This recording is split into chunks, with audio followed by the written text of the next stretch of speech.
Nuestras iglesias son, hermanos, copias de las iglesias católicas. Y esa es la verdad. Esa es la pura realidad. Entonces necesitamos ver esto, hermano, porque hay que ver si hay algo que no está bien en nuestras iglesias. Porque lo que no está bien hay que eliminarlo. Porque Dios sigue siendo un Dios celoso. Es importante, hermano, que nosotros veamos todo esto porque la simbología es importante. La Biblia me enseña, la Biblia me dice que por causa de una simbología, Moisés no entró en la tierra prometida. ¿Por qué? Porque Moisés no entró en la tierra prometida porque en vez de ir a hablarle a la roca cuando iba a sacar agua de ella, no le habló, sino que le dio otra vez con la vara. Y ya la primera vez sí Dios le dijo, ve y golpea la roca y te va a dar agua. Pero la segunda vez le dijo, háblale, esta vez ya no la vas a golpear. ¿Por qué? Porque la simbología de la roca dando agua es una simbología, hermanos, que nos muestra a Jesús golpeado. Esta es la razón por la cual Moisés no entró en la tierra prometida, porque fue y golpeó la roca por segunda vez cuando no tenía que hacerlo, tenía que hablarle. Pero el apóstol Pablo nos dice, hermanos, que todo lo que se escribió en el Antiguo Testamento se escribió para nuestro aprendizaje. Entonces necesitamos estar atentos a lo que leemos en el Antiguo Testamento para que aprendamos y para que hagamos lo bueno que ellos hicieron allá y para que no hagamos lo malo que ellos hicieron allá. Para eso está el Antiguo Testamento para nosotros. Y si la Biblia me dice que por haber fallado en una simbología de una roca allá en el Antiguo Testamento, Moisés no entró en la tierra prometida, ¿qué nos sucederá a los cristianos que erramos en la simbología hoy y a veces lo hacemos ignorantemente? ¿Qué nos sucederá? ¿Será que nuestra salvación está en juego? Yo creo, hermanos, que nosotros, la iglesia, necesitamos alinearnos con Dios. Por mucho tiempo la iglesia estuvo esperando un avivamiento en los últimos tiempos. Y yo creo firmemente que este avivamiento de los últimos tiempos tiene que ver con el conocimiento. Porque Dios trae conocimiento en este último tiempo, es el último grito, el esposo viene de Mateo 25, cuando las vírgenes están esperando y se duermen, ¿verdad? Y un grito a medianoche que dice, el esposo viene, ese grito viene para despertarnos. Y hoy estamos viviendo ese tiempo, entonces Dios, hermanos, trae un conocimiento, trae revelación, no revelación nueva, porque no es revelación nueva, esta siempre estuvo en la Biblia, éramos nosotros los que no la veíamos, pero siempre estuvo allí. Y necesitamos entender, hermanos, porque vamos a tener que dejar todo tipo de religiosismo si es que queremos ir al cielo. Si no, pues si no queremos ir al cielo, pues podemos vivir como nos dé la gana a nosotros. Pero para ir al cielo hay que cumplir ciertos requisitos y vivir adentro de ciertos parámetros que el Señor nos dejó a través de su palabra. Y esta es la razón, decía en la primera parte, por lo cual allá en Apocalipsis, cuando se ve la caída de Babilonia, que Babilonia representa la iglesia tradicional. Babilonia representa un sistema tradicionalista y religioso de la iglesia. Y cuando nosotros decimos la iglesia tradicional, pensamos a aquella iglesia, ¿verdad? Pero también la iglesia evangélica se volvió tradicional. Esto, pero los evangélicos no lo vemos. Esto, pero los evangélicos nunca lo quisimos ver, nunca nos quisimos dar cuenta, pero también la iglesia evangélica se volvió tradicionalista y se volvió religiosa. Pues hoy ha llegado el tiempo de despertar. Ese es el mensaje de Dios para la iglesia de los últimos tiempos. Necesitamos despertar y todo aquello que sea necesario eliminar, se va a eliminar, se va a quitar. Y lo que no represente peligro para nuestra salvación se puede conservar. Porque hay cosas que no son pecado, pero hay otras que sí. Porque entramos netamente en una desobediencia delante de Dios. Entonces, para entrar en el mensaje, hermanos, ustedes quédense ahí sentaditos, no se preocupen. Yo voy a retomar el estudio desde acá. Estuvimos viendo la primera parte para refrescarnos un poquito la memoria, ¿verdad? Bueno, antes de esto vimos cómo Cristóbal Colón llegó a América, ¿se acuerdan? 1492 fue cuando Cristóbal llegó a América y llevó, hermanos, juntamente con su descubrimiento, llevó la religión, él llevó el catolicismo. Por eso en la imagen que está al inicio, allí vemos cómo él desembarcó y allí iban con él unos sacerdotes. Pero después pasamos a ver el primer punto, que era el tema de las flores. Y esto de las flores ha ocasionado mucho de qué hablar, pero el punto es, hermano, que alguien dice, pero entonces no se deben de usar flores. Yo no dije que no se debían de usar, se pueden usar. Porque el problema no está en las flores. El problema está en la intención de las flores, porque muchos ponen flores en los altares diciendo que son para el Señor, y esto ya se hacía en tiempos del paganismo. Ya le llevaban flores a Faraón, por ejemplo, ya le llevaban flores a los dioses allá en Babilonia, ya le llevaban flores. Los romanos le ponían flores a sus dioses, los griegos también. Todo mundo le llevaba flores a sus dioses, y cuando nace la iglesia tradicional, ahora sí me refiero a aquella de allá, ella nace, hermanos, y copia todo lo que eran los cultos paganos. Pues prácticamente esto sucede cuando el emperador Constantino dice que él tuvo una visión y vio que se le apareció una cruz en el cielo y le dijo una escrita que decía: bajo este signo vencerás. Y entonces él entendió que se tenía que hacer cristiano. Dice él, pues, no se hizo cristiano, pero él dice que sí. Y entonces comenzó él a cristianizar todo. No eliminó los cultos paganos, sino que los cristianizó. Ya existían. La Saturnalia, la Lupercalia, son todas fiestas que nosotros hemos visto acá, que son la Navidad y que son la fiesta de San Valentín ahora, ¿verdad? La fiesta de San Valentín es una fiesta bien tremenda. La original, pues. Ahora hasta los cristianos andan ahí llevándole la rosita a la esposa el 14 de febrero, ¿verdad? Y eso pues no está bien, eso es malo, eso es participar de las tradiciones del mundo, de algo que no es cristiano. Ahora, entonces cristianizó todo y todas las fiestas paganas se volvieron cristianas, y fue allí donde él prácticamente absorbió todo lo pagano, lo cristianizó. Y cuando nace la iglesia tradicionalista, la iglesia católica, ella viene con una serie de cosas que se las arrastró por los siglos y llegó hasta nuestros tiempos. Y cuando llegó a América, pues llevaba todo esto. Y después, tiempo más adelante, allá por el 1960 fue lo más fuerte, de allí comenzó lo más fuerte cuando llegó el evangelio a nuestros países. Ya existían iglesias católicas, ya tenían un sistema, una estructura, ya habían altares, ya había culto, ya estaba todo hecho. Entonces, cuando los primeros evangélicos comenzaron a edificar los primeros templos, no sabían que era un altar, no lo sabían. Entonces, ¿cómo hicieron para hacer los altares? ¿Cómo hicieron? ¿Se los inventaron ellos? No, usaron la misma idea, la misma ideología, la misma mentalidad, la misma estructura, la misma forma de los altares que ya ellos habían visto allá en la iglesia tradicional, porque de allá salieron y ahora se hicieron evangélicos. Y así nacen nuestras iglesias. Nuestras iglesias son, hermanos, copias de las iglesias católicas. Y esa es la verdad. Esa es la pura realidad. Entonces necesitamos ver esto, hermano, porque hay que ver si hay algo que no está bien en nuestras iglesias. Porque lo que no está bien hay que eliminarlo. Porque Dios sigue siendo un Dios celoso. Dios sigue siendo un Dios celoso.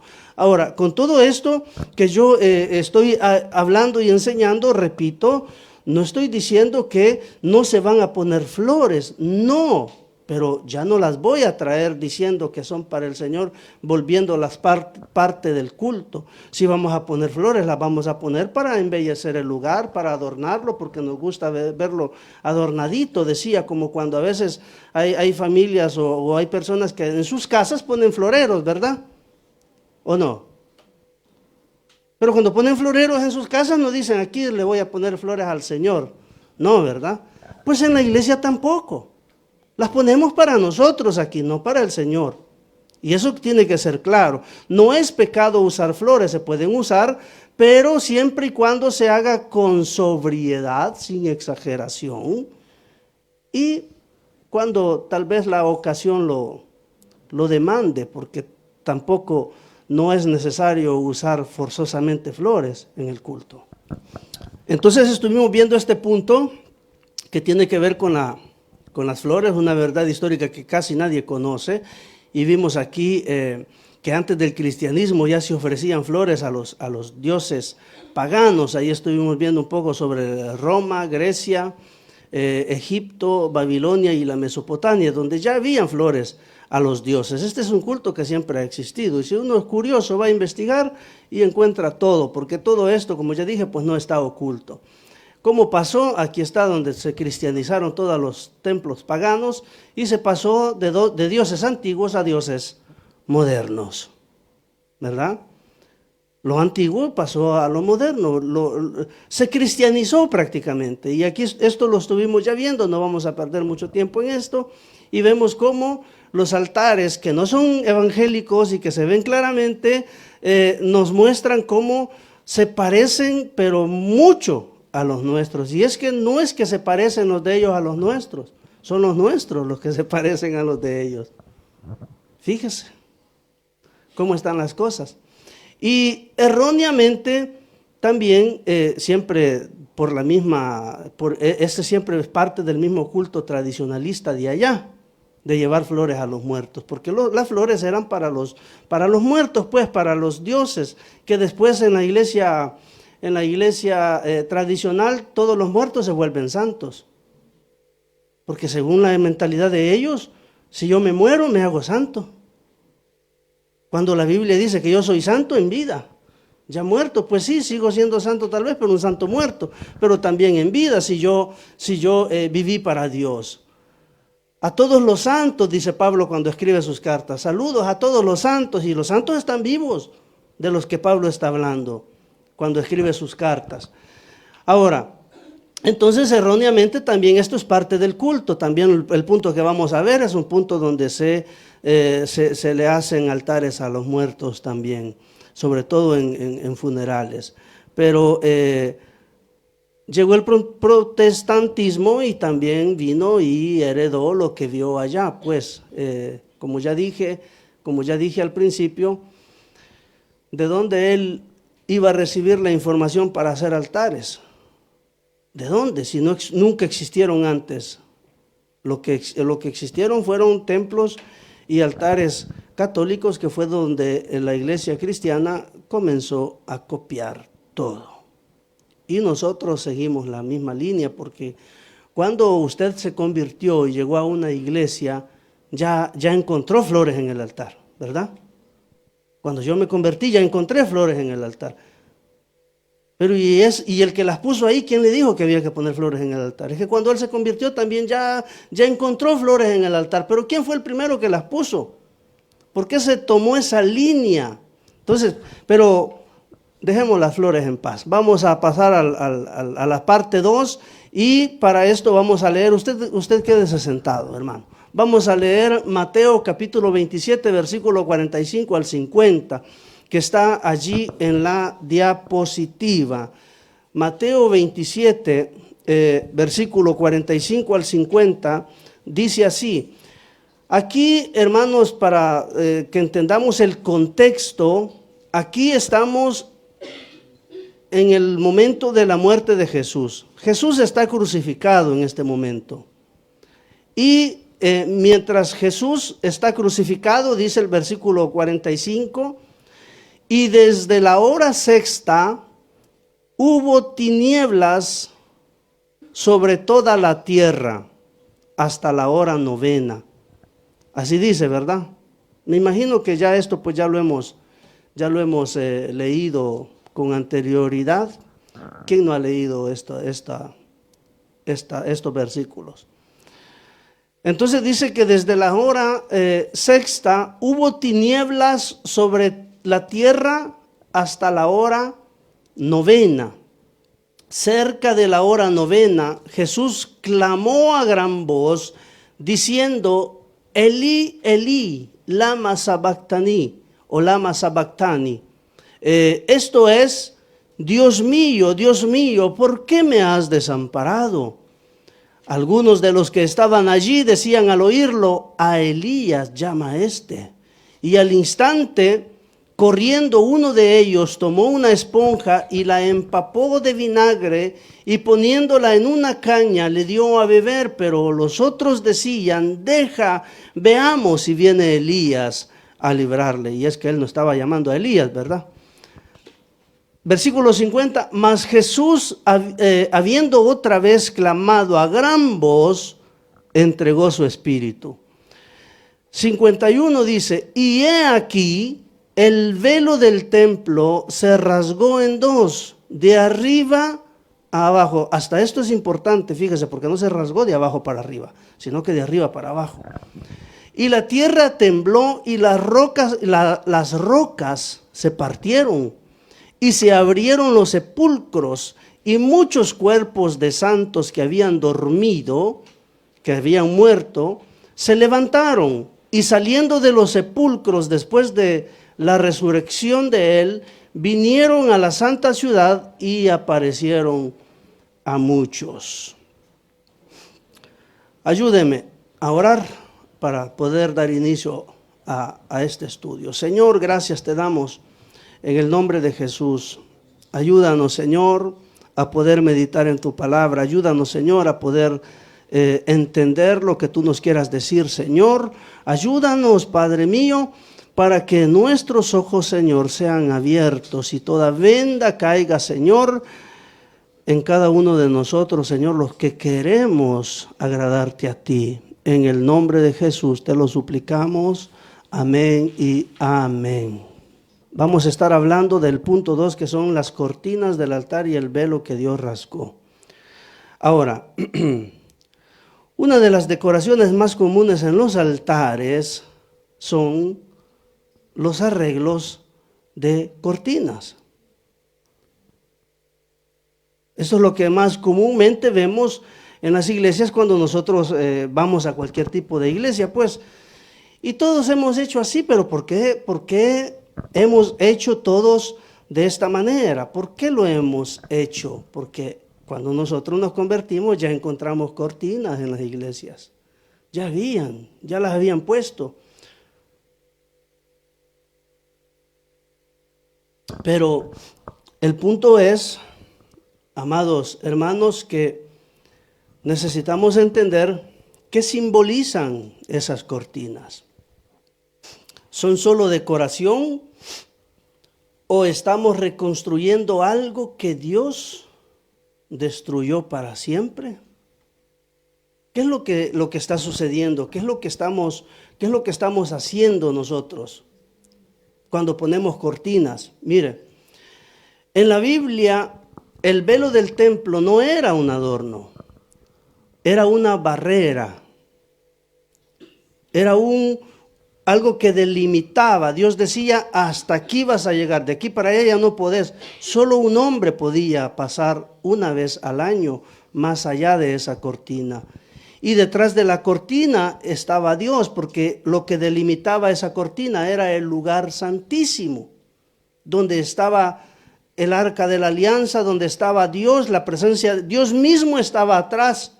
Y había un velo que delimitaba, que ni siquiera el mismo sumo sacerdote, hermano, mire, para que pudiera entrar solo el sumo sacerdote, era una cosa tremenda, y lo podía hacer solo una vez al año, ni siquiera cuando se le antojaba a él, menos que podía entrar cualquier sacerdote, no.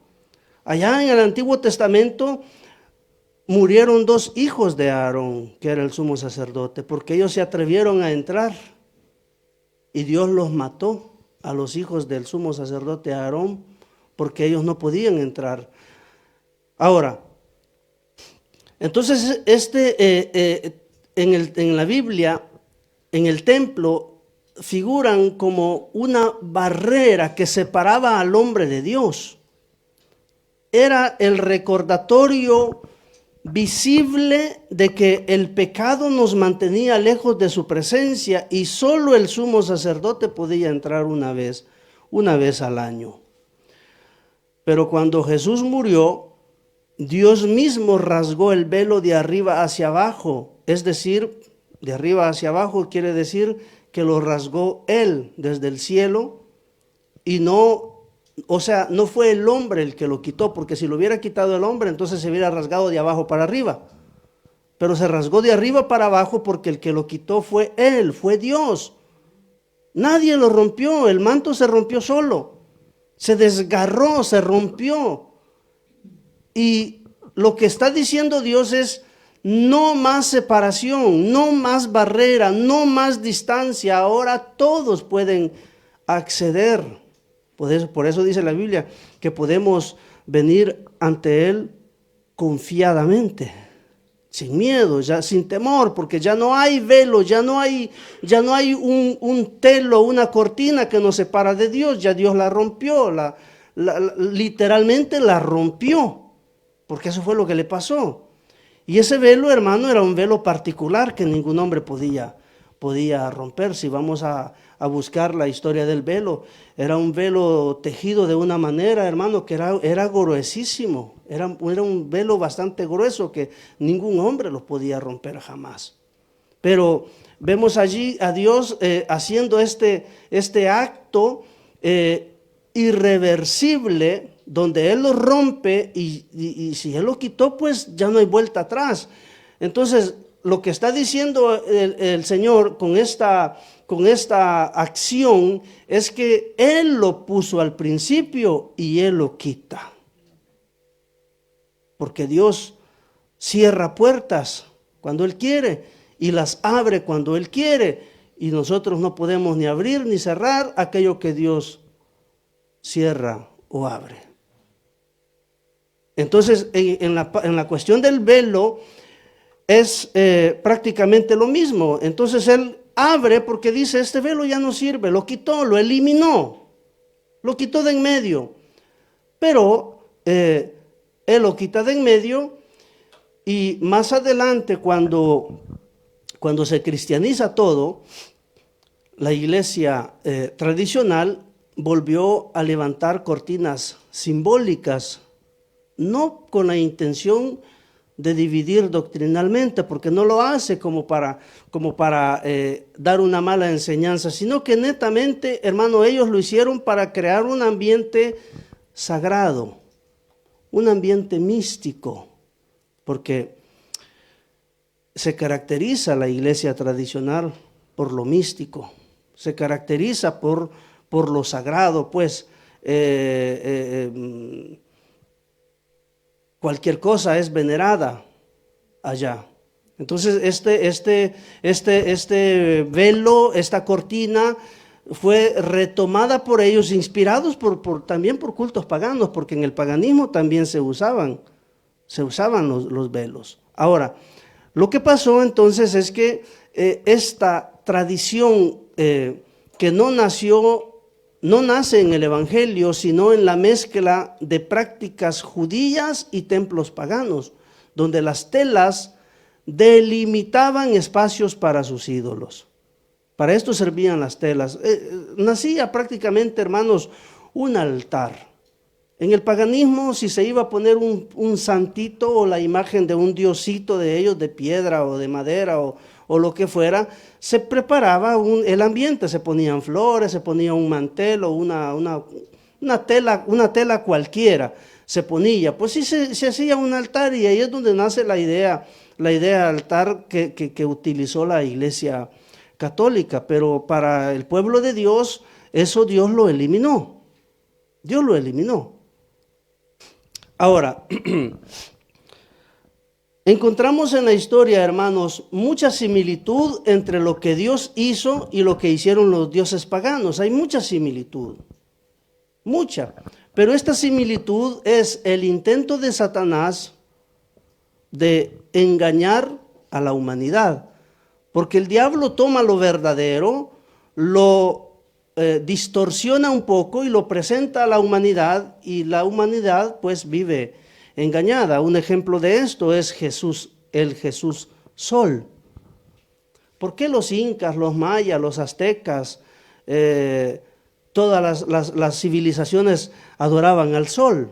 Porque el diablo tomó el verdadero mensaje, lo distorsionó, y en vez de adorar a Dios, que era representado por el sol, lo llevó a adorar directamente al sol. Pero Jesús en la Biblia figura como sol.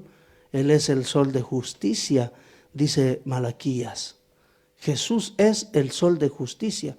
Apocalipsis dice que cuando Juan lo ve al inicio del libro de Apocalipsis, dice que el rostro de Jesús es como el sol resplandeciente cuando está en su mayor fuerza. Entonces, Jesús figura como sol. Es que el sol hablaba de Jesús, por eso él dijo: yo soy la luz del mundo. ¿Qué es lo que le da luz al mundo? El sol. Pero el problema es que nosotros entendemos que el sol es símbolo de Jesús.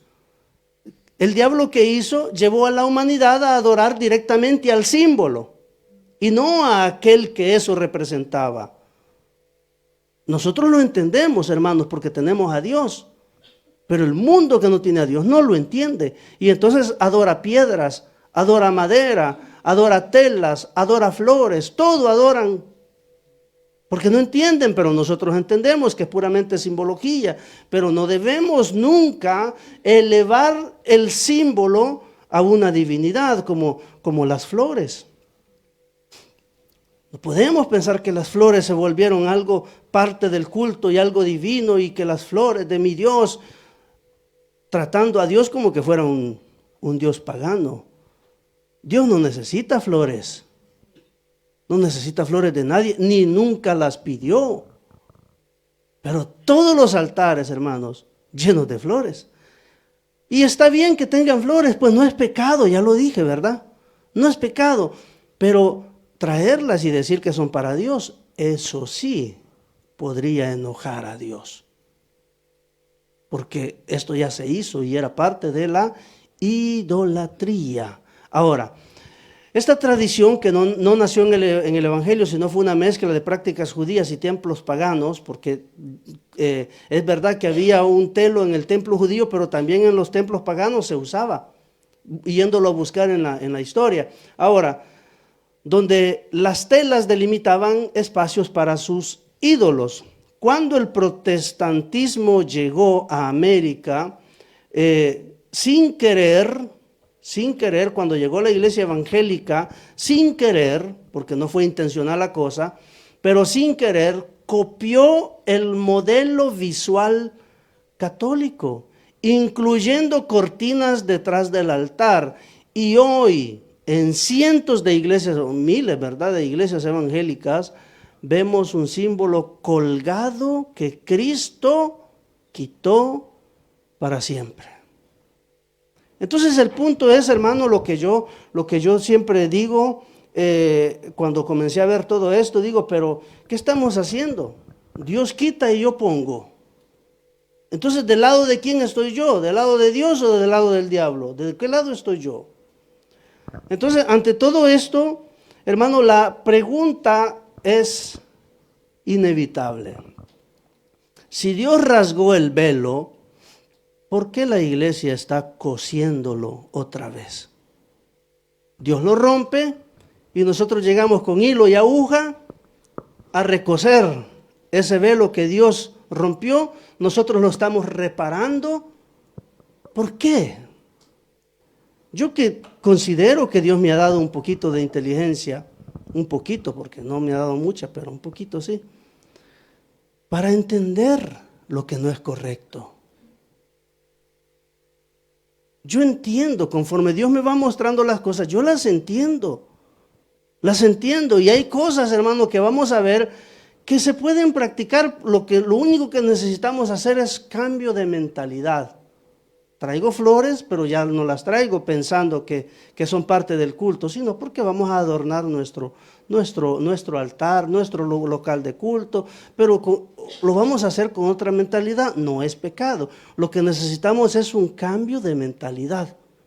Eso es lo que necesitamos, ver las cosas del punto de vista correcto.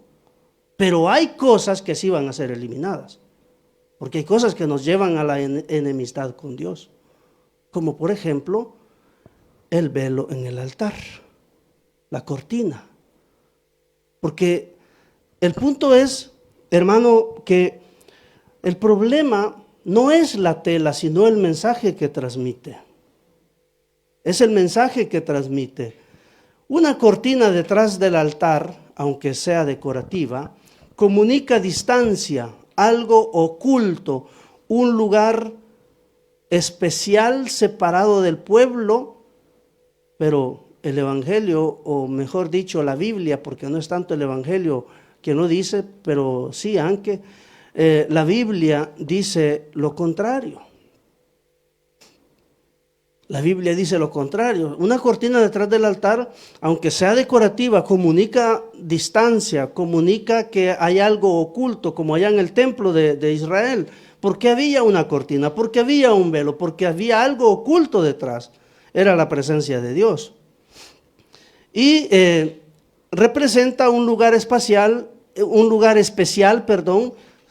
separado del pueblo. Un lugar del cual nosotros no tenemos acceso. Eso es lo que representa. Un velo, una cortina, lo que comunica es, lo que está en la Biblia, pues, lo que comunica es, hasta aquí puedes llegar, de aquí para allá no. Y es algo antibíblico, porque ya Dios lo quitó, ya Dios lo rompió, ya Dios lo rasgó. Ese manto, ese velo, esa cortina, Dios la quitó de en medio. Dijo, ya no, y la quitó. Pero ¿quién la volvió a poner? No fueron los cristianos evangélicos, fue la Iglesia Católica. Ellos lo volvieron a poner. Y nosotros los evangélicos llegamos después y copiamos. Entonces, hermanos, ¿dónde está la diferencia? Dije la vez pasada, muchos de nosotros los cristianos, algunos o muchos tal vez, nunca nos convertimos, solo cambiamos de parroquia. Dejamos la parroquia allá y nos metimos a estas parroquias. Pero seguimos con nuestro religiosismo y seguimos con nuestra vida religiosa. Y es tiempo de quitar todo eso. Dice la Biblia, mas Dios, pasando por alto los tiempos de esta ignorancia, manda ahora que todos en todo lugar se arrepientan. Eso dijo Dios a través del apóstol Pablo. Habiendo pasado por alto los tiempos de esta ignorancia, esta es ignorancia, hermano. Pero ya Dios nos dio luz, ya Dios nos dio entendimiento, ya Dios nos dio el Espíritu Santo. Y si Dios nos muestra esto, hermano, es porque realmente Dios quiere salvarnos. Pero ¿qué vamos a hacer nosotros? Porque este sermón, hermano, no es un sermón para entretener, no es un sermón que entretiene, no es porque dice, no hallaba qué predicar, me voy a poner a hablar mal de los otros hermanos. Cosa bien típica entre nosotros los evangélicos, que hablamos siempre mal de la otra iglesia, hablamos mal del otro pastor y siempre estamos en este pleito. Pero no es eso, es que, hermano, las cosas son así. La Biblia dice lo contrario. Mire, para entender un poco lo del velo, necesitamos entender por qué Dios puso el velo. ¿Por qué el Señor puso la cortina en el templo? ¿Por qué razón Él la puso? El apóstol Pablo habla algo acerca de esto en 2 de Corintios a partir del capítulo 3, a partir del versículo 7. Dice, y si el ministerio de muerte grabado con letras en piedras fue con gloria, tanto que los hijos de Israel, mira, aquí está el punto, los hijos de Israel, aquí no existían templos todavía, ni tabernáculo, tanto que los hijos de Israel no pudieron fijar la vista en el rostro de Moisés a causa de la gloria de su rostro. Cuando Moisés subía a la montaña, hermano, dice la Biblia que Moisés hablaba cara a cara con Dios. Y la gloria de Dios se le impregnaba a Moisés. Y cuando Moisés bajaba de la montaña, su rostro era como un faro de alta potencia que emanaba luz. Y la gente no podía ver a Moisés por esa luz que salía de él y de su rostro. Entonces dice que la gente no pudieron fijar la vista del rostro de Moisés a causa de la gloria de su rostro, la cual había de perecer. ¿Cómo no será más bien con gloria el ministerio del Espíritu?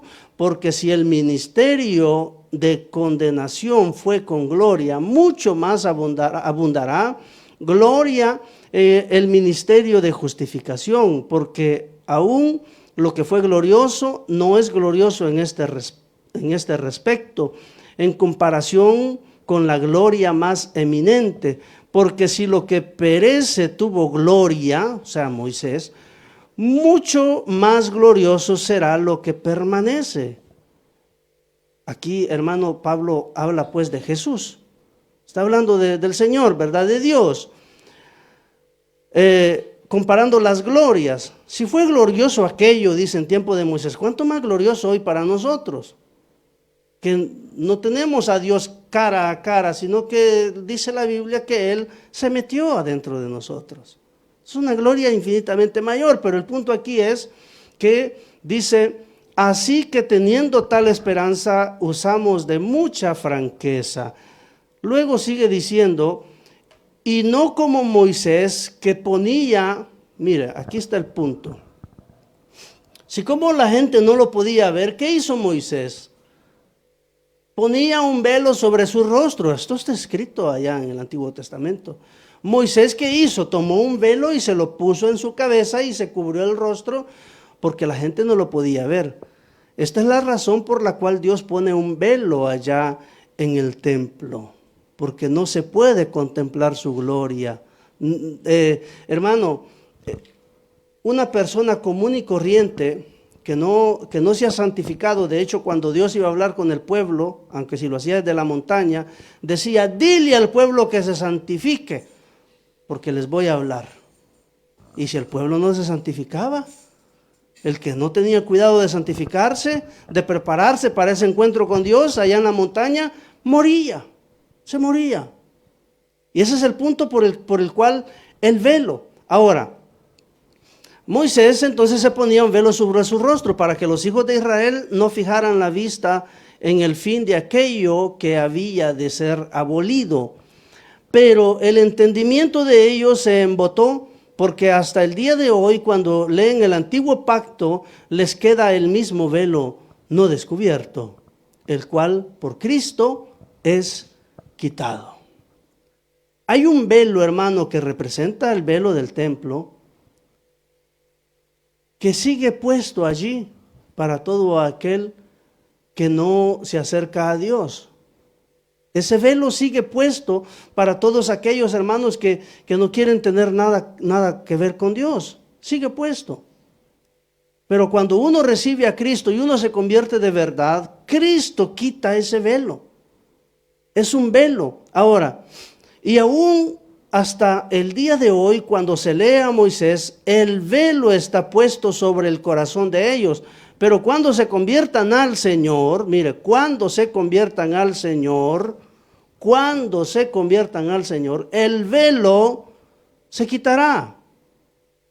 Esto fue lo que pasó allá en el Antiguo Testamento, pero esto no podía seguir adelante con la imagen de Moisés con un velo en su cabeza. Entonces se puso en el templo y así llegó hasta Jesús. Llega Jesús y quita el velo. Entonces cuando nosotros nos convertimos, el velo se quita, se nos es quitado, porque el Señor es espíritu y donde está el espíritu del Señor, allí hay libertad.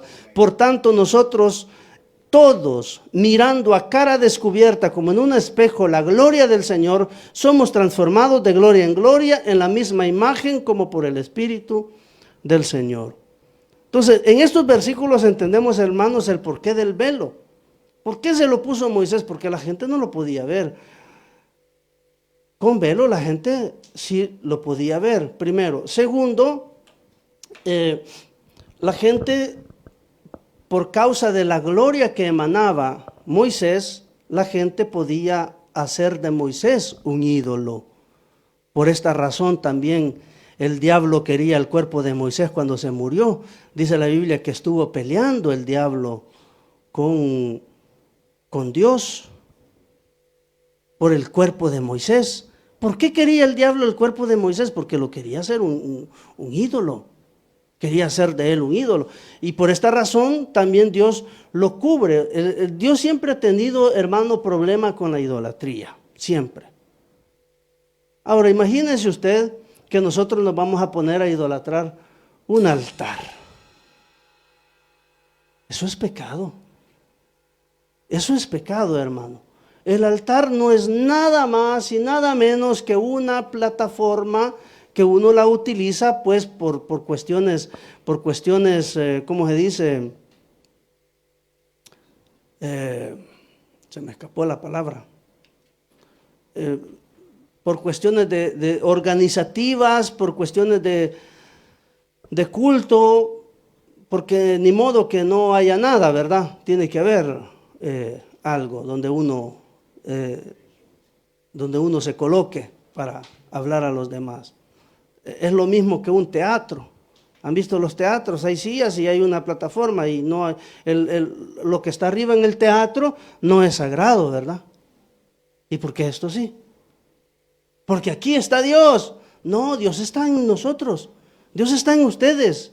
Vengan al altar, hermanos. Vengan, reciban la bendición. Si Dios también está allí a la par de ustedes. Son todas cuestiones, hermanos, religiosas. De nosotros ministros que no entendemos y que a veces llegamos a hacer cosas que no están en la Biblia. Ahora, entonces, estos versículos donde el apóstol Pablo nos habla, nos muestra un poco acerca del por qué el velo. Mire, ese es Moisés bajando de la montaña. Moisés trae las leyes, viene emanando gloria de Dios, la gente no lo puede ver y como la gente no lo puede ver, entonces Moisés, ¿qué hace? Se cubre, porque Moisés es literalmente un foco caminando. Moisés es un foco caminando. Moisés camina y como que va caminando un foco encendido, lleva luz por todos lados, mire. Pero se cubre Moisés y se oscurece todo. Pero el punto es que, ¿por qué se cubre Moisés? Moisés se cubre, hermanos, porque ese velo viene a representar lo que después Dios va a hacer en el templo. Es decir, allá en el templo Dios puso un lugar santísimo donde Él está y donde nadie puede acceder. Solo el sumo sacerdote podía acceder una vez al año. Si el sumo sacerdote entraba por segunda vez en un mismo año, se moría. Se moría.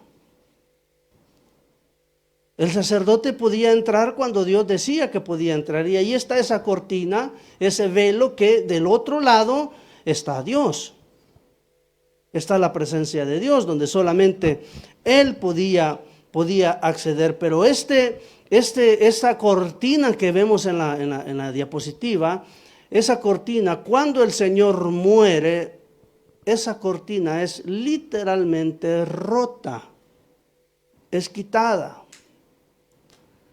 para que nosotros tengamos libre acceso a la presencia de Dios, al lugar santísimo. Nuestro lugar santísimo ya no está detrás de la cortina, ya no. Es más, el lugar santísimo se transfirió. ¿Sabe dónde está hoy? Adentro de nosotros. Ahí está el lugar santísimo hoy, adentro de nosotros. Porque el lugar santísimo es donde está Dios, ¿verdad? ¿Y dónde está Dios? Adentro de nosotros. ya no detrás del velo.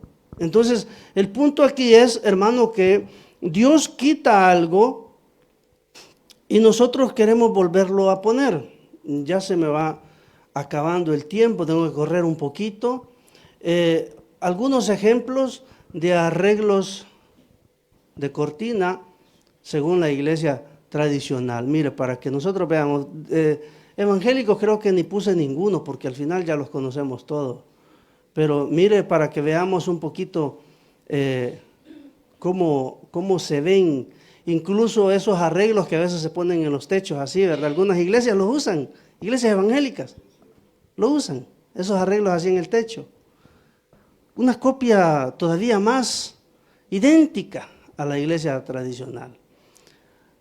Mire, lo que yo veo es, bueno, las flores, pues ya hablamos de flores, ¿verdad? Pero veamos los arreglos de cortinas. Los arreglos de cortinas. Cortinas, cortinas, cortinas. ¿Qué hay de diferencia o qué hay de diferente entre esos arreglos y los nuestros? No hay ninguno.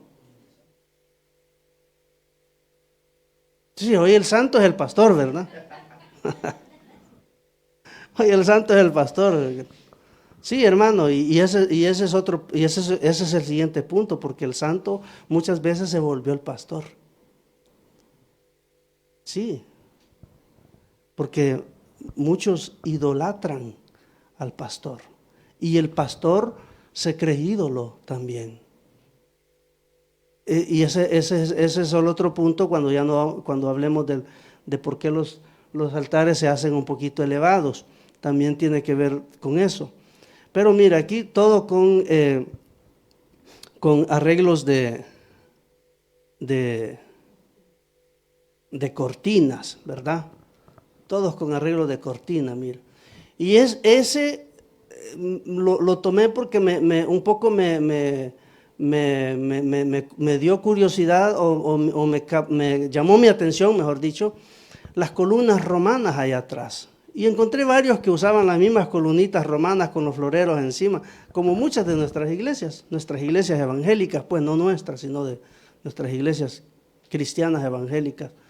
Y es que es una copia idéntica, es una copia idéntica lo que nosotros hicimos, la iglesia evangélica, copiando todo lo de allá. Ahí se ven las columnas romanas, arreglo de manteles, flores. Esta es una imagen que lo contiene prácticamente todo lo que nosotros copiamos. Solo las candelas nos faltan.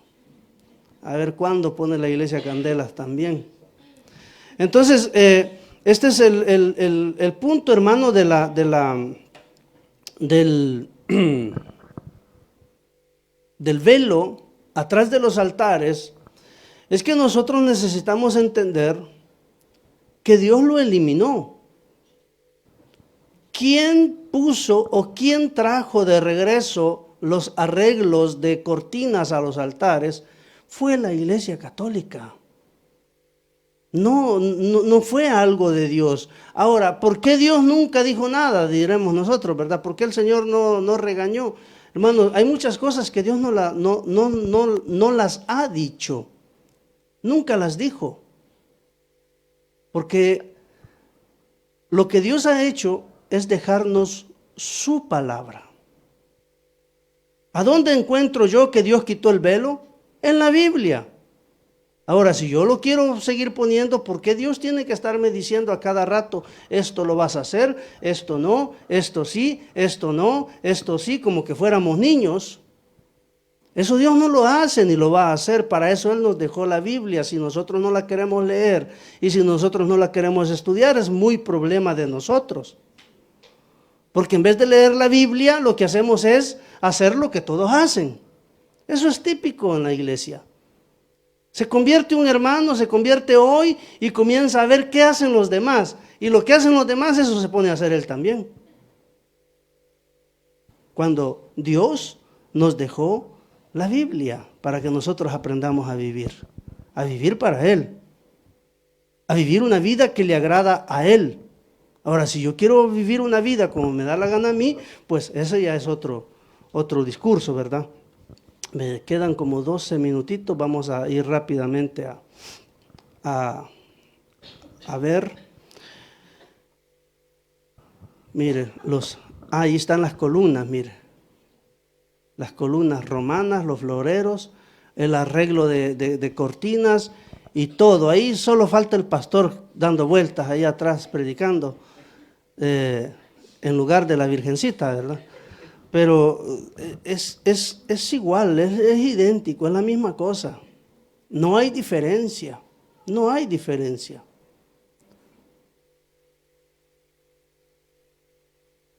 El púlpito elevado es el punto 3.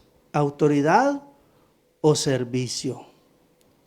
Autoridad o servicio, porque Jesús dijo en una ocasión, dijo que si alguien quería ser más grande, o el que quiera ser más grande, póngase a servir, así dijo, ¿verdad?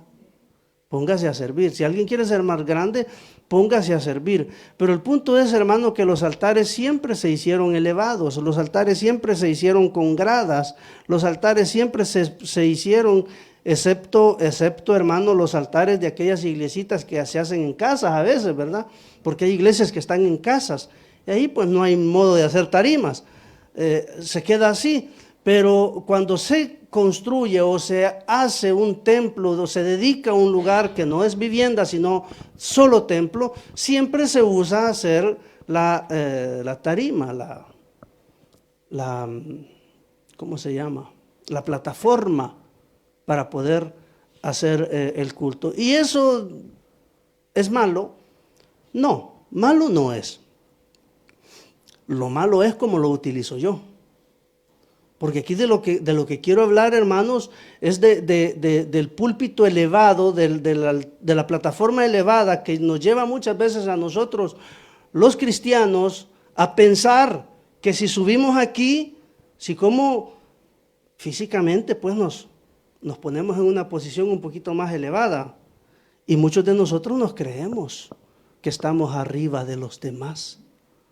Muchos de nosotros, hermanos, nos entra una espiritualidad enfermiza que solo por el hecho de subir aquí pensamos que nosotros somos más espirituales que los hermanos que nos suben acá. Y el problema es ese. Por eso, autoridad o servicio. ¿Estamos aquí para servir o porque estamos aquí nos sentimos con una autoridad superior a la que... Mire, Pablo dijo, ninguno tenga un mayor concepto de sí mismo que el que debe tener. En una iglesia evangélica ni siquiera el pastor es mejor que nadie. Y si el pastor no es mejor que nadie, imagínense ustedes. Ningún pastor es mejor que nadie, ninguno. Ninguno, somos todos iguales, delante de Dios somos todos iguales. Nadie es más, nadie es menos, que estemos arriba, que estemos abajo, que estemos aquí o en la cocina o barriendo o haciendo lo que sea. Somos iguales. Aquí la espiritualidad enfermiza no existe. No existe. Pero los púlpitos enferman a algunos creyentes, y de eso pues es de lo que necesitamos hablar cuando hablamos de púlpitos elevados. No porque yo estoy más arriba en una gradita superior me voy a sentir más o mejor que los demás, porque mire, allá en la Biblia nosotros encontramos un versículo que tiene doble explicación, tiene una doble ¿cómo se llama? Aplicación. Y es un versículo que se ha dado mucho de qué hablar, por lo que él mismo dice, pues. Ese vendría a ser un altar cristiano, mira. Siempre con la plataforma. En pocas palabras, siempre tenemos gradas, ¿verdad? Que por cierto, no movimos la grada que teníamos que mover acá. Ya casi se me caía el bajista. Porque no sé si vieron, pero tenemos nuevo baterista. Que Dios lo bendiga, ¿verdad? Nuevo baterista. Yo me gozaba viendo desde allá la transmisión y ya comenzó. Y es bueno, pues. No que no queríamos al que teníamos, ¿verdad? ya, ya se va a poner aquel, sí, a mí nunca me dijeron nada. No, no, no, somos todos iguales. Pero nos gozamos en ver un nuevo integrante en el Ministerio de la Alabanza, ¿verdad? Que Dios bendiga a Carlitos. Ahora, entonces lo que estaba diciendo, siempre vamos a ver gradas en los altares. Pero fíjese que allá en el Antiguo Testamento, cuando se estaban preparando los altares, mire lo que dijo Dios. ¿Qué piensa usted leyendo esto? No subirás por gradas a mi altar para que tu desnudez no se descubra junto a él. ¿Qué podría significar? Pero Dios no mandó a poner gradas.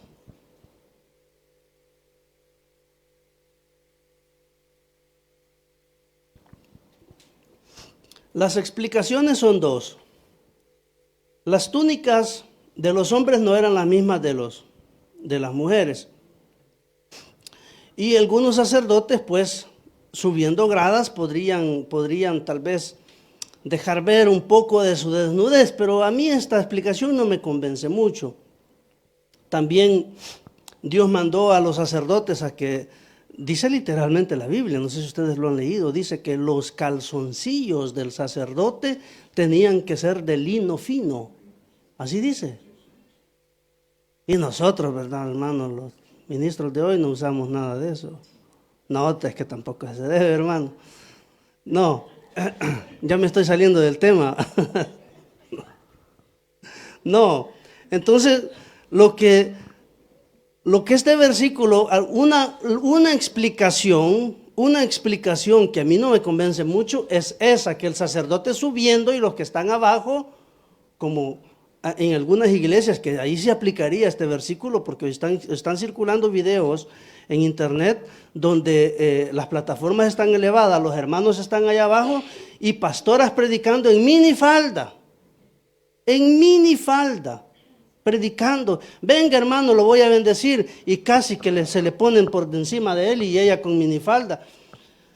Ahí sí se aplicaría este versículo, pero no es eso lo que, a mi parecer, no es lo que dice, pero ese es otro desorden que vemos en la iglesia, ¿verdad?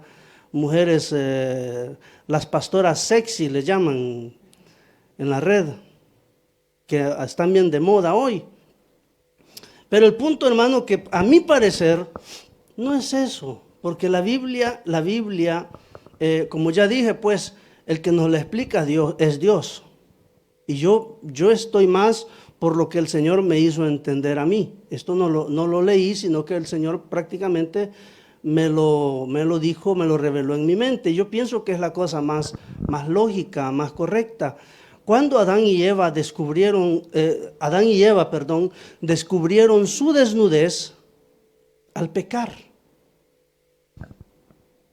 Y la Biblia, cuando habla de desnudez, habla de pecado. Habla de pecado. Hay una cosa que, bueno, no hay mucho tiempo ya, pero me estaba recordando de algo que tal vez tenga que ver con la desnudez de la cual quiero hablar. Fíjense que desde que yo prácticamente acepté al Señor, incluso desde antes de aceptar al Señor, eso fue el 17 de mayo de 1997, había un sueño que me perseguía. Siempre soñaba lo mismo, siempre, por lo menos desde, estoy haciendo memoria, desde 1997, pongámosle, hasta el 2012, ¿cuántos años hay? 15, ¿verdad? Teniendo el mismo sueño por lo menos una vez por semana. ¿Cómo cree? Por 15 años. El mismo sueño, siempre. Y ese sueño, ¿qué era? Ese sueño era que en mi sueño yo me encontraba desnudo, totalmente, y en medio de una plaza llena de gente. y yo sentía vergüenza y no sabía cómo cubrirme y andaba desesperado y me despertaba desesperado porque no hallaba cómo hacer y me despertaba asustado. Siempre me desperté asustado cuando tuve ese sueño. Cuando conocí a mi esposa, el sueño cambió. O sea, cuando éramos novios, pues, que yo todavía estaba pensando, me caso, no me caso, me caso, no me caso. Ahí estaba yo, que al final yo me convencí de casarme, aunque gracias a este sueño. Porque cuando yo conocí a mi esposa, el sueño cambió. La última vez que soñé este sueño, y esa fue la última vez que lo soñé, en ese sueño yo viví la misma situación, pero llegó ella con un manto y me cubrió. Y fue la última vez que lo soñé. Y entonces yo entendí de Dios que ella había llegado para rescatarme. Y de hecho fue lo que sucedió, pues cuando nos conocimos, mi vida era un desorden total. Mi vida, yo no estaba bien. Y cuando ella llega, pues, que muchas veces lo he dicho, yo pienso que yo me convertí realmente, más realmente, hasta que me casé. Hasta antes de casarme yo decía que era cristiano, pero vivía una vida completamente desordenada. ¿Por qué cuento esto? Porque para mí la desnudez significa pecado. Y en ese sueño fue como que mi pecado fue cubierto. Exactamente lo que se hacía en el Antiguo Testamento cuando una persona pecaba y ofrecía un sacrificio. Sus pecados eran cubiertos, no eliminados, sino cubiertos. Hasta que llega Jesús y Él sí los elimina. Entonces yo en el sueño veo cómo se me cubren mis pecados, mi vergüenza, y fue lo que al final me llevó pues a decir, sí, como dije ayer, este matrimonio de los enmatrimoniados, estaba diciendo, ¿verdad? Este matrimonio sí es de Dios. Y me casé. Y aquí estamos. Pero lo que quiero decir es que por eso yo entiendo, hermano, que Adán y Eva descubrieron su desnudez cuando pecaron. Y dice Génesis 3:10, tuve miedo porque estaba desnudo y me escondí. Ahora, pensando en esto, hermanos, en este sentido, vamos a entender que lo que decía atrás, ya voy a terminar, voy a ser muy breve. No subirás por gradas a mi altar para que tu desnudez no se descubra junto a él. Es decir, que el altar podría llevarme a descubrir mi desnudez. Es decir, el altar podría llevarme a pecar. Eso es lo que realmente está diciendo y es lo que realmente sucede. Como ya lo expliqué, hay muchos cristianos que solo por el simple hecho de subir a una plataforma pecaron porque se creyeron mejor que los demás. Esto fue lo que le pasó a Satanás. Cuando no era Satanás, pues era Luzbel, era un querubín. Allá arriba, él tenía un buen puesto, pero al final se creyó mejor, se creyó más alto, se creyó más poderoso y dijo, pues yo voy a ser como Dios. Y es lo que lo llevó a él a fallar, a pecar, y es lo que nos lleva a los hombres a fallar y a pecar, cuando nos creemos mejores que los demás. Y el altar, el púlpito, contribuye cuando nadie nos enseña que el púlpito ni me da ni me quita. Esto solamente lo utilizamos porque nos sirve, pues para hacer lo que tenemos que hacer, nos sirve. Pero a más de eso no es nada de lo que dicen, no es ni santo, no es ni milagroso, no es que si usted venga a pararse aquí va a ver que se va a ir diferente, ¿cómo no?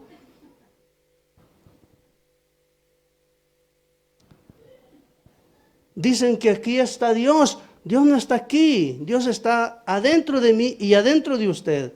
Y si al caso dice la Biblia que se mueve en medio de nosotros. Donde están 2 o 3 reunidos en mi nombre, ahí estoy yo en medio de ellos, no aquí. Entonces, hermanos, son todas cosas que nosotros las necesitamos quitar, las necesitamos eliminar, porque esto sí podría enojar a Dios. De hecho, lo enoja, no es que podría, lo enoja, lo enoja. Y yo creo, hermano, que si Dios nos lo dice, nosotros necesitamos obedecer.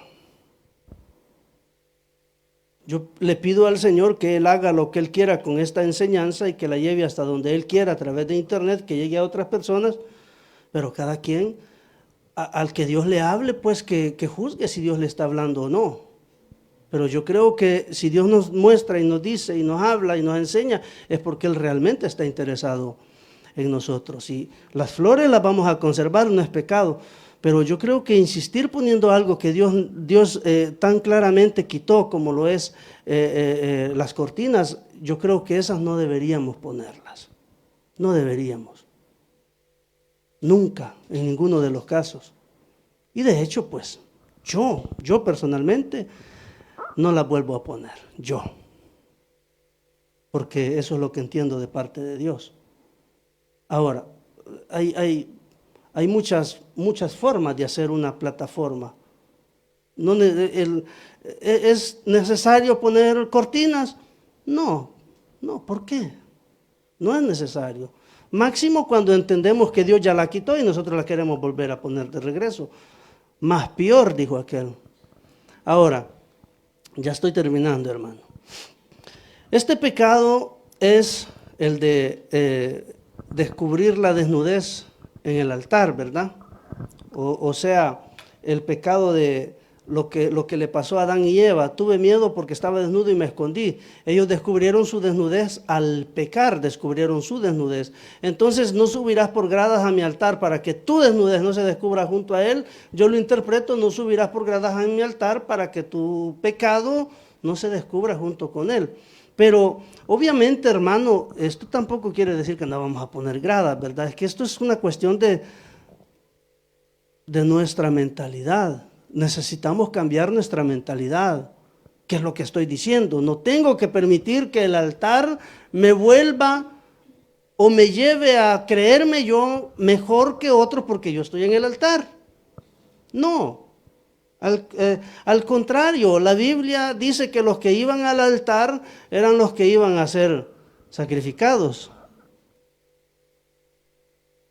Y créanme,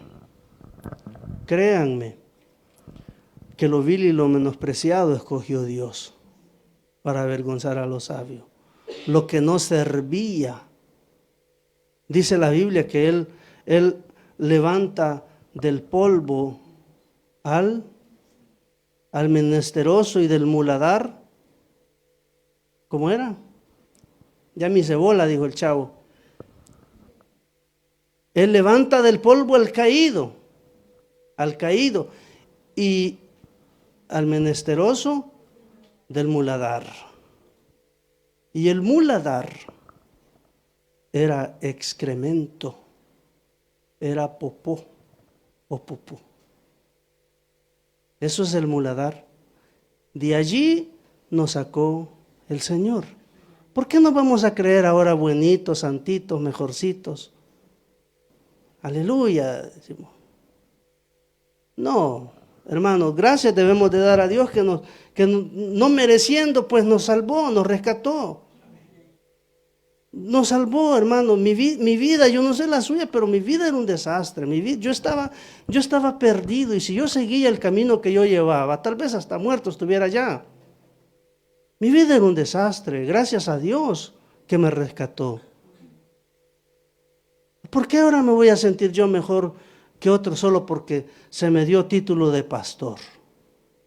No, eso no significa nada. No significa absolutamente nada. Y algo que yo siempre he dicho, que a veces los cargos mayores se nos dan a los peores. Porque los vil y los menospreciados escogió Dios para avergonzar a los otros. Pero los que a veces Dios escoge para comisionarlos y darles tareas importantes, No son los mejores, son los peores. Y entre ellos pues estoy yo.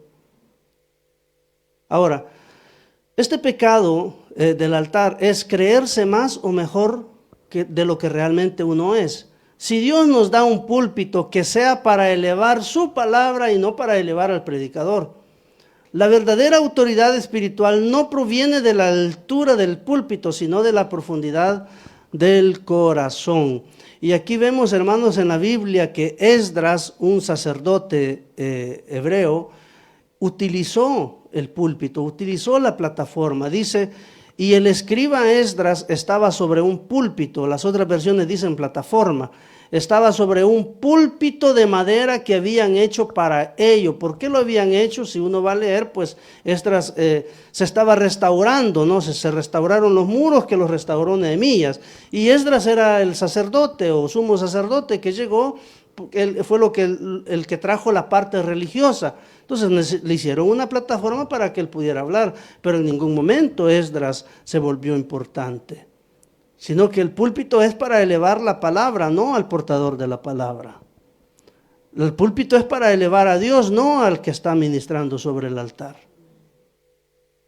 No es pecado usar púlpito, sino cómo lo usas.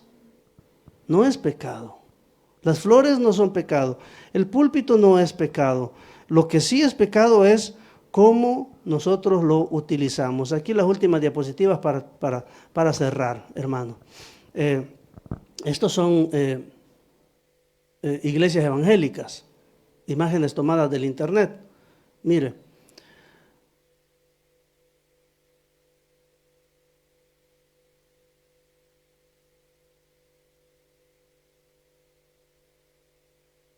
¿Notan la diferencia? Miren esta de acá, memorícenla, la memorizaron. ¿Qué diferencia hay? Ninguna, ¿verdad? No hay ninguna. Venga al altar, hermano, póngase aquí de rodillas. Y en un cierto modo, como dije al principio, los que están sobre los altares, que deberían de estar de rodillas ahí junto con los demás, son ellos los que se ponen a ministrar a los demás. Somos nosotros, pues, los ministros, los que nos colocamos en una posición superior a la del otro. Ven tú, pecador, voy a orar por ti. Yo oro por ti. Pero ¿y por mí quién ora? ¿Quién ora por mí? Ese es el error del tomar el púlpito como una plataforma que a mí me coloca en una posición superior donde yo sí puedo orar por ustedes, pero por mí nadie ora, porque yo soy el que está arriba, pues. Pero eso no es así. Eso no es así. No funciona de esa manera. No estoy diciendo que los pastores no pueden orar por las ovejas, no, deben orar. Lo que estoy hablando es de tomar los altares mentalmente como algo que me eleva sobre los demás y me coloca al punto que a veces hay pastores que se vuelven ídolos de los hermanos, ídolos. Pero los pastores pueden y deben orar, claro que sí. Pero este mensaje lo que estoy diciendo es que los pastores no deben sentirse mejores solo porque están en los altares. No. Bueno, aquí concluimos ya. No hay muchita diferencia, ¿verdad?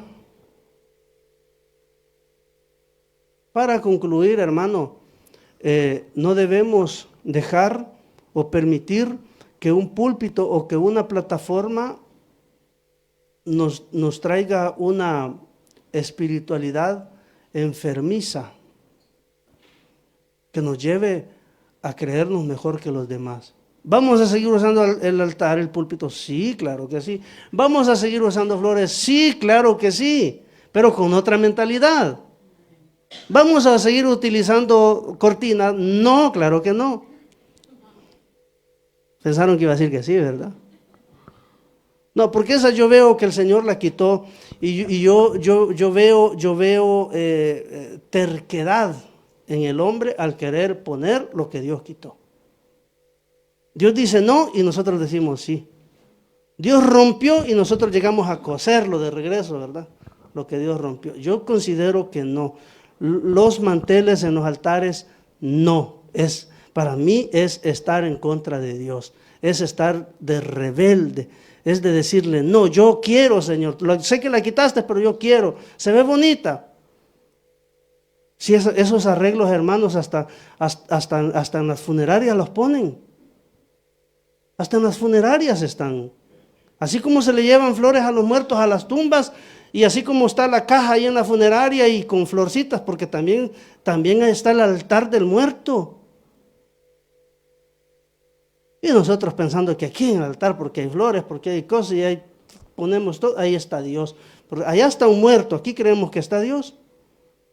Yo creo que, hermanos, debemos de abrir los ojos realmente. Debemos de abrir los ojos. Pero vamos a hacer lo que Dios nos diga que tenemos que hacer. Entonces ya vimos el punto 1, vimos el punto 2, vimos el punto 3. La próxima vez seguimos con otros puntos que también son importantes. Como ya dije, pues lo único que buscamos es abrir los ojos y ver bien. Hay cosas que se pueden seguir haciendo, claro que sí, porque no es pecado. Lo que Dios no prohibió y no tiene nada de malo, se puede seguir haciendo. Pero si Dios nos dice que hay algo que está mal, no, porque la Biblia lo dice, pues necesitamos alinearnos con Dios. Si queremos ir al cielo, necesitamos alinearnos con Dios. Ayer estuve hablando en la tarde de los matrimonios que deben alinearse con Dios, los matrimonios, los hogares. Y hoy pues la iglesia tiene que alinearse con Dios para poder ir al cielo, ¿verdad? Porque de otra manera, aquí nos vamos a quedar haciendo cultos en nuestros altares, pero ya Dios se fue con la iglesia y nosotros aquí vamos a seguir haciendo cultos a un Dios que ya se fue con la iglesia. Necesitamos abrir los ojos. Pongámonos sobre nuestros pies.